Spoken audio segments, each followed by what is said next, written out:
नमस्कार, आपका स्वागत है साधना न्यूज में। मैं हूं अक्षय बिदुआ और आप देख रहे हैं हमारी खास पेशकश पोस्टमार्टम।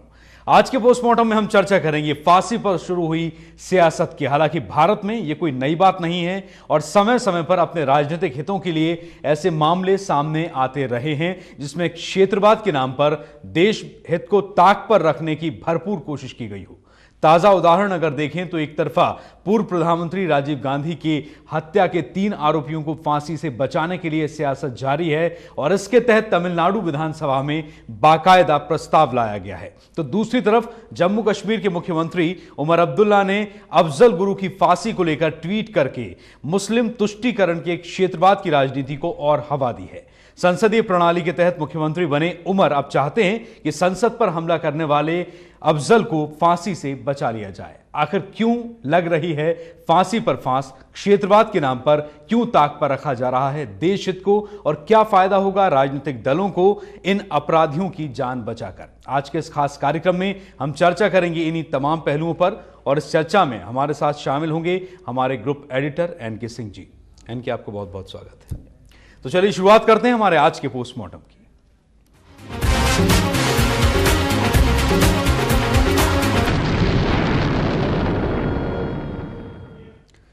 जी हां, तो पूर्व प्रधानमंत्री राजीव गांधी के हत्यारों की फांसी को लेकर अब तमाम राजनीतिक खिलाड़ियों का हो हल्ला मचा है और तमिलनाडु की सियासत गर्म हो गई है। तो दूसरी तरफ अब उमर अब्दुल्ला भी अफजल के मुद्दे को उठाकर अपना राजनीतिक हित तलाशने में लगे हैं। सवाल अब यही है कि आखिर फांसी पर फांस लगाने की कोशिश क्यों हो रही है?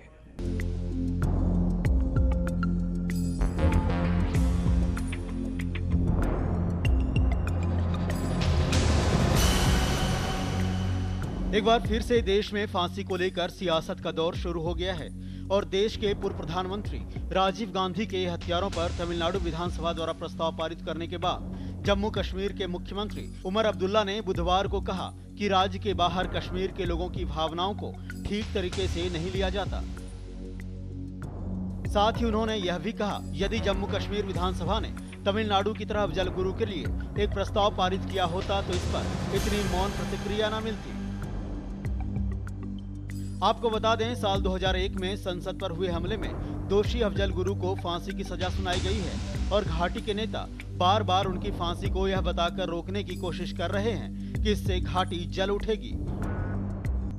गौरतलब है कि राजीव गांधी की हत्या की साजिश के लिए दोषी 3 व्यक्तियों को 9 सितंबर को फांसी पर चढ़ाया जाना था, लेकिन मद्रास हाईकोर्ट ने मंगलवार को इस पर 8 सप्ताह की रोक लगा दी।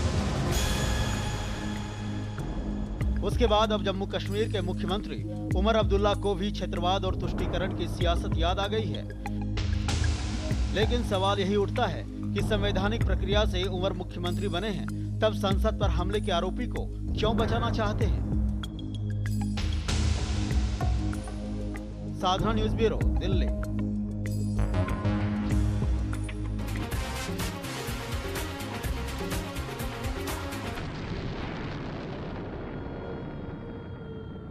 और इस चर्चा में हमारे साथ हैं हमारे group editor N K Singh ji. तो एनके, सवाल आखिर यही है कि क्या क्षेत्रवाद की राजनीति हो या फिर आपका व्यक्तिगत हित हो, देश हित से बड़ा हो जाता है? देखिए, इसमें उससे ज्यादा बड़े क्वेश्चंस हैं। प्रजातंत्र की उन संस्थाओं का क्वेश्चन है जी, जिसको कि आप अपनी राजनीति का खिलवाड़ बना रहे, एक फुटबॉल बना दिया है आपने संसद को, जुडिशियरी को और असेंबलीज को। जो सबसे बड़ा खतरा है कि आप पॉलिटिक्स करें, इसमें कोई दो राय नहीं, आप जातिवादी पॉलिटिक्स करें, क्षेत्रवाद की पॉलिटिक्स करें, संविधान में रोक नहीं है क्योंकि रोक संभव नहीं है। लेकिन इशू ये नहीं है, इशू ये है कि आज अचानक अगर राजीव गांधी के हत्यारों को फांसी दिया जा रहा है तो ये कौन दे रहा है? भारत की जुडिशियरी दे रही है, सर्वोच्च न्यायालय ने दिया है, सर्वोच्च न्यायालय ने इसे बहाल रखा है। फिर क्या दिक्कत है?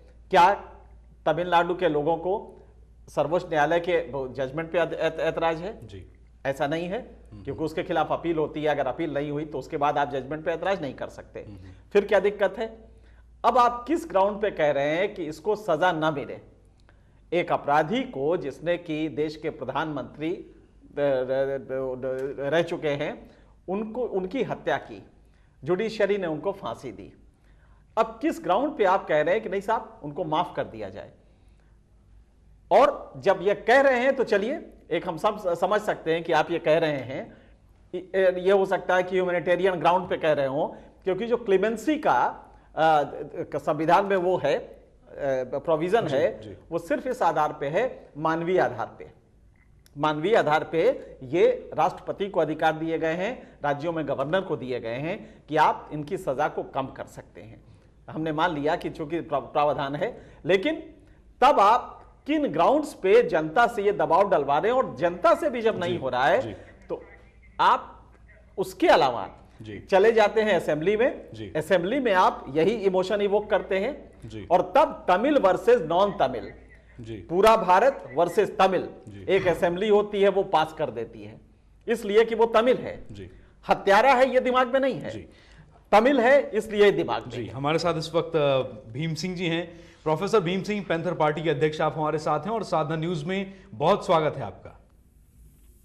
Thank you. भीम सिंह जी, आपसे जानना चाहेंगे, और इस चर्चा में हमारे साथ हमारे ग्रुप एडिटर एनके सिंह भी शामिल होंगे।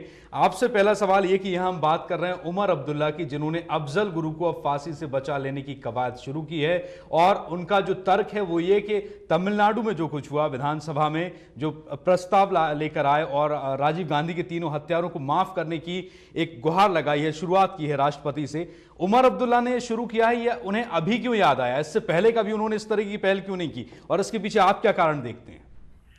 सवाल ये है कि पूरे भारत में किसी को जम्मू कश्मीर की राजनीति के बारे में बिल्कुल मालूम नहीं है जी।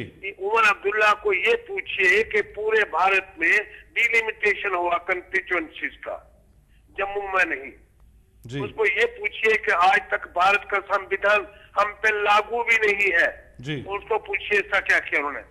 उनको ये कहिए कि तमिलनाडु में भारत का झंडा लहराता है, संविधान भारत का है, तो जम्मू कश्मीर में उमर अब्दुल्ला को कीजिए कि तुम्हारे लेजिस्लेचर ने ये मना क्यों किया है। नहीं, अभी मुद्दा ये नहीं है भीम सिंह जी, जो मुद्दा है वो ये है कि क्या असेंबली का इस्तेमाल इस तरह के चीजों में आप कर सकते हैं कि आप असेंबली में धमकी दे रहे हैं कि हम भी असेंबली में जाएंगे, चूंकि तमिलनाडु असेंबली ने किया है, तो क्या फारूक अब्दुल्ला को असेंबली को इस तरह से फुटबॉल बनाना, या ये कहना कि असेंबली नाम की संस्था को यूज करें ये पॉलिटिकल उसके लिए, इंटरेस्ट के लिए, तो ये लग रहा है कि कहीं से सही है या गलत है?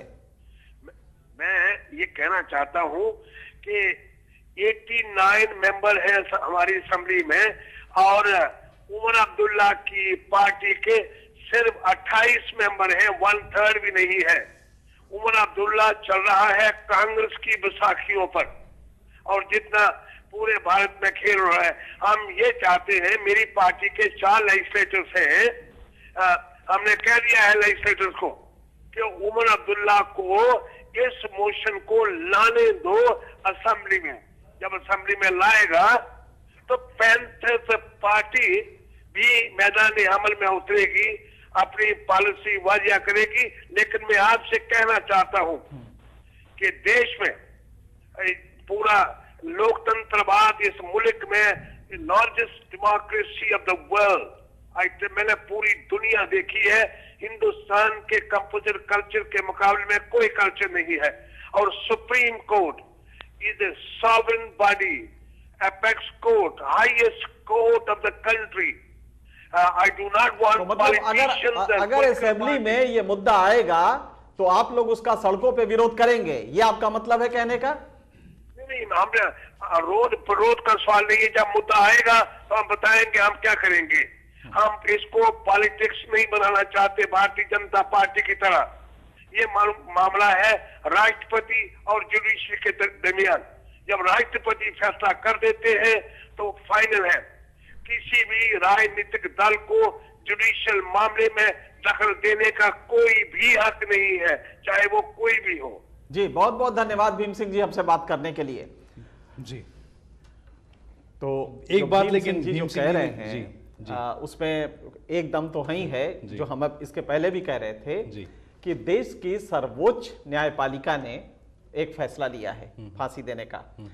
राष्ट्रपति ने उसे बहाल कर दिया है। राष्ट्रपति को ही यह अधिकार है। राष्ट्रपति ये अधिकार अपना देखा और लगा कि नहीं, राष्ट्रपति इस अधिकार का इस्तेमाल नहीं कर सकते, नहीं हुआ। और ये ध्यान रखिए कि ये जो अधिकार राष्ट्रपति को दिया गया है, ये एक्चुअली राष्ट्रपति का अधिकार नहीं होता। राष्ट्रपति को जो भारत की सरकार है ये रिकमेंडेशन करती है, तो इसका मतलब है कि भारत की सरकार ने इसे रिकमेंड नहीं किया है, लिहाजा फांसी होगी। अब इसके बाद आप एक जुडिशियल इंस्टीट्यूशन जो कि स्टेट लेजिस्लेचर है, तमिलनाडु का संसद है या जम्मू कश्मीर का संसद है, क्या पार्लियामेंट है, वो माफ कीजिएगा असेंबली है, इन दोनों स्टेट की असेंबलीज में, असेंबलीज को आप अपने पॉलिटिकल चेस बोर्ड का एक पॉन बनाना चाहते हैं, एक प्यादा बनाना चाहते हैं। खतरा यह है कि आपने जुडिशियरी को नकारा, भारत की प्रभुता के प्रतीक राष्ट्रपति को नकारा, और उसके बाद आपकी कोशिश यह है कि इस्तेमाल करें स्टेट असेंबली का, यह कह के कि वहां पे, और हकीकत यह है कि चूंकि तमिल का मामला है तो वहां पे हर एमएलए आपको सपोर्ट करेगा। जैसे यहां पे ये कह रहे हैं फारूक अब्दुल्ला और कांग्रेस के एमएलए मिलकर अगर करें तो असेंबली में हो सकता है पास भी हो। लेकिन क्या आप समझ रहे हैं कि आप कितना बड़ा खतरा मोल ले रहे हैं? इसलिए कि वो एक हिंदू था जो तमिलनाडु से किया है, अब आप एक मुसलमान जो किया है, जो पार्लियामेंट के हमले का गुनाहगार है, उसको आप लेके आ रहे हैं कि हमारी असेंबली ये पास कर देती है। ये किस तरह का काउंटर प्रयोग जो कर रहे हैं आप जानते हैं कि भारतीय प्रजातंत्र को आप किस रसातल में ले जा रहे हैं? इससे आप प्रदर्शित भी क्या करना चाहिए? नहीं, डिस्गस्टिंग है। ऐसे लोगों को इंडियन पॉलिटिक्स से बैन कर देना चाहिए।